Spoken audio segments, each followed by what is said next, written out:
Objective draw any objective still line, তার মধ্যে ড্রাফারি কিন্তু থাকবেই, অর্থাৎ পেছনের যে পর্দা স্টিল লাইন করার জন্য পেছনের যে পর্দা আমরা ইউজ করি সেই ড্রাফারিটা তোমরা রেখে স্টিল লাইনটা কিন্তু করবে। ফার্স্ট ইয়ার সেকেন্ড ইয়ারের ক্ষেত্রে কোনো রেস্ট্রিক্টেড নয়, কিন্তু third year to eight year তোমাদের রেস্ট্রিক্টেড। এইটা রেস্ট্রিকশন সেই ক্ষেত্রে যে তোমাদের ড্রাফারি দিতে হবে, light and shade, light and shadow, এবং যে স্ট্রোক দেবে সেই স্ট্রোকের মধ্যে 4টে টোন মিনিমাম থাকবে, first tone, second tone, third tone এবং ফাইনাল টোন। আমার এখানে নামও লেখা আছে। ও থ্যাংক ইউ। সালমান আসকার, তোমরা স্টার্ট করো, আমি মাঝে মাঝে তোমাদের অবজারভেশনে যাব, দেখে বুঝিয়ে দেবো তোমাদের যদি কোনো অসুবিধা হয়।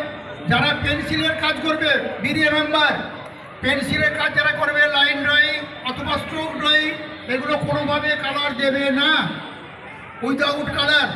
কেবলমাত্র কম্পোজিশনের ক্ষেত্রে তোমরা কালার ইউজ করবে, যারা প্যাস্টেল, যারা ওয়াটার কালার, কেবলমাত্র কম্পোজিশনের ক্ষেত্রে তোমরা কালার ইউজ করবে, অনলি কম্পোজিশন।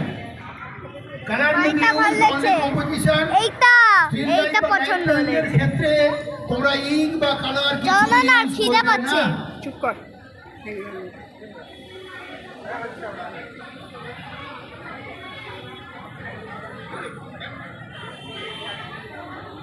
হ্যাঁ হ্যাঁ আচ্ছা, থার্ড ইয়ার থেকে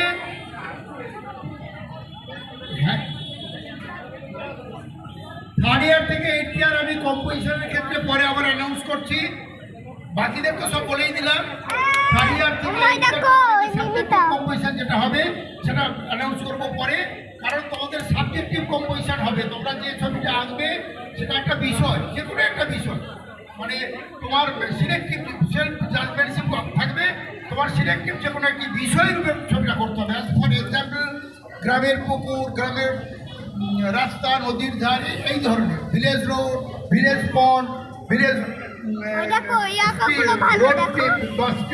স্ট্রিট কর্নার, সিটি কর্নার, এরকম ধরনের এনি সাবজেক্ট তোমাকে সিলেকশন করে নিতে হবে। এটা আমি সেকেন্ড টাইম আবার একবার অ্যানাউন্স করবো। তোমরা Ankur part 1, part 2, first year, second year, third year to eight year, আমি কেবলমাত্র পেন্সিলের ড্রয়িংটা অ্যানাউন্সমেন্ট করলাম, তোমরা সেই মতো করে কাজটা শুরু করে দাও। এরপরে আমি আবার একবার সেকেন্ড টাইম তোমাদের অ্যানাউন্সমেন্ট করবো। ওকে, থ্যাংক ইউ।